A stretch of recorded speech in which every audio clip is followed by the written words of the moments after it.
The year has come to an end, and for video games, it was a year to remember. 2023 was a year marked with highly anticipated releases and surprises alike. So many games came out this year that it would be preposterous to expect one lowly little YouTuber to have played them all. This particular YouTuber missed many of the year's greatest hits, such as... With that being said though, I actually did play enough new games this year to make a top 10 games of the year that exclusively came out in 2023. Don't expect this next year, I will not hesitate to put a PlayStation 1 game on that year's list.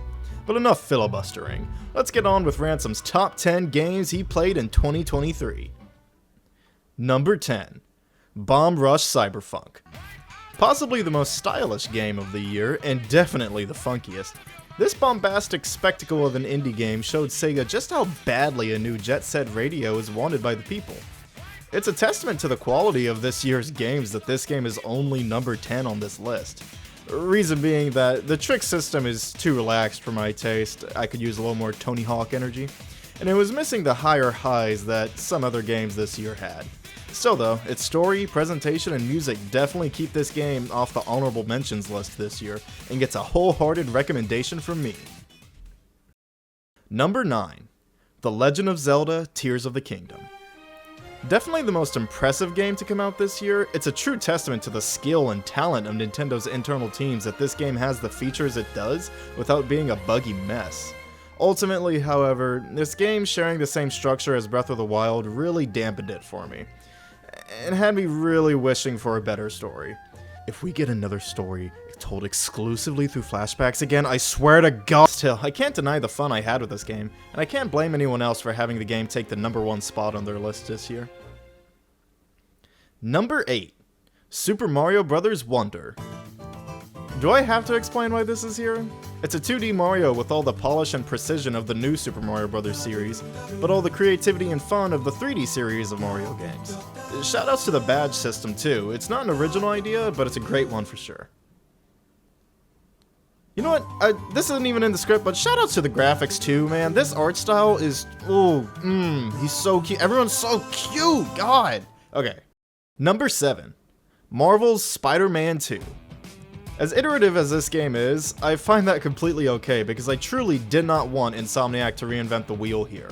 What they did was perfect the traversal, expand the combat, and tell one of the greatest adaptations of the Black Suit Saga ever told.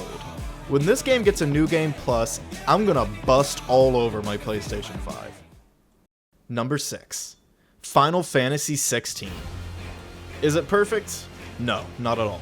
It has some of the worst filler content of the year and a combat system that heavily uses cooldowns, which admittedly, it uses them in a neat way and it's not as bad as it could have been. However, that does keep it from reaching the top 5. However, with characters this lovable and a story that kept me gripped the entire playthrough, the game did an amazing job at living up to the Final Fantasy name.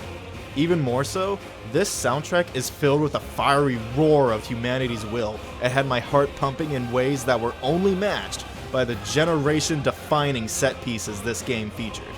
Seriously, even though it's only at number 6, if I was ranking my favorite moments from this year, Final Fantasy XVI would house my top 3. Number 15. 5. Lethal Company.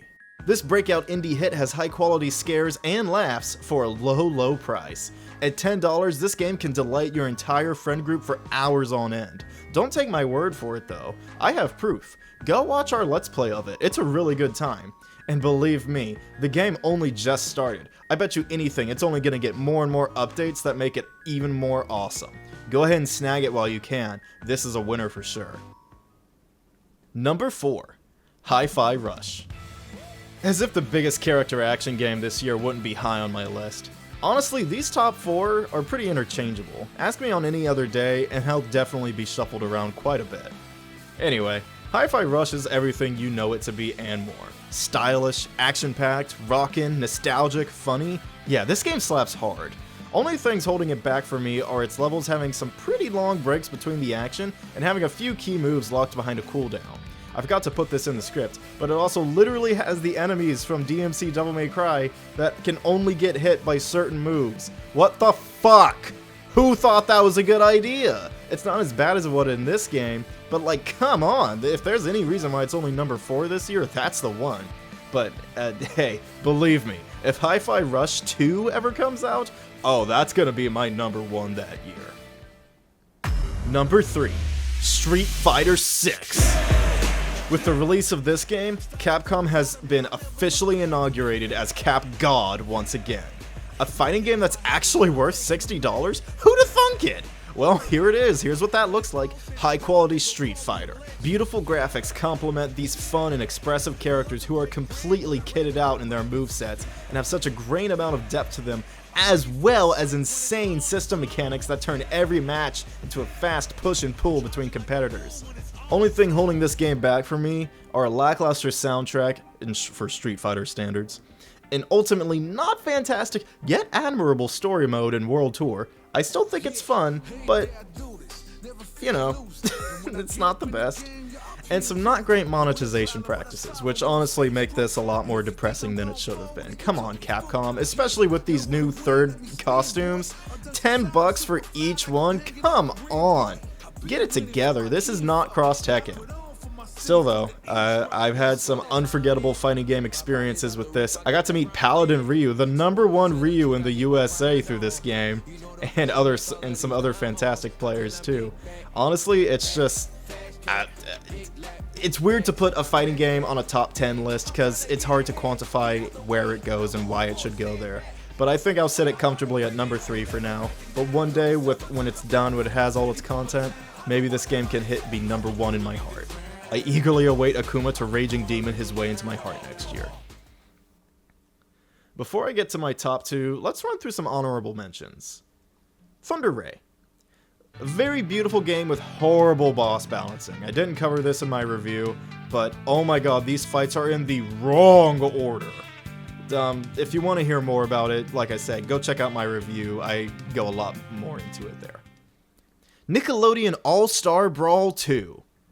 While it's super fun in its own right, the game ultimately didn't have the snappy feel that I loved from the first game, so Casey and I ended up fairly disappointed by this title. Still though, it's clear to see just how much quality and love is here, except for the supers.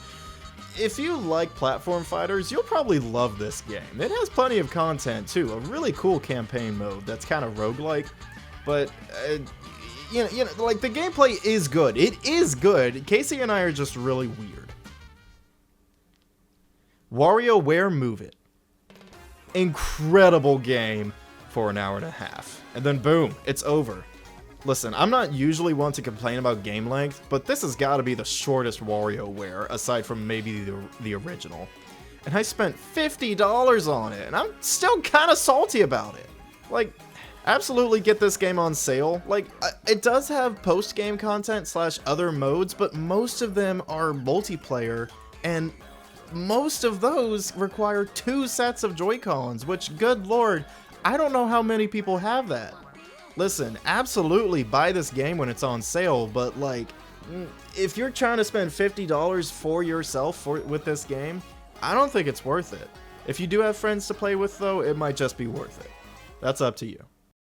Alright, back to the list with number 2, Pikmin 4. Carter once told me that a 9 out of 10 game should be a game that you want to award a 10 out of 10 so very badly, but you just can't bring yourself to do it. It should make you hurt to make it a 9 out of 10, but you just know it's true. This is Pikmin 4 for me, exactly. This is absolutely a damn near perfect video game, and features an abundance of charm, fun, challenge, and content. This game is stacked. It's insane. It is 100% the best Pikmin game, and it was making me sploosh all over my Nintendo Switch Pro controller for 30 hours straight. Unfortunately, it has these tiny problems that add up just enough to make me think about them. The hard auto-lock causes more frustration than should have been allowed. The game has incredible unlocks after you've beaten the game, and it has no New Game Plus to use them in. Also, the game is piss easy until the post-game, and even if it did have a post-game, the tutorial at the beginning is so slow and long that it makes me not want to replay the game. I still do replay the game, but it doesn't make me actively want to as much as I should. These are the small but impactful problems that keep me up at night, hoping and praying for this game to get a significant patch.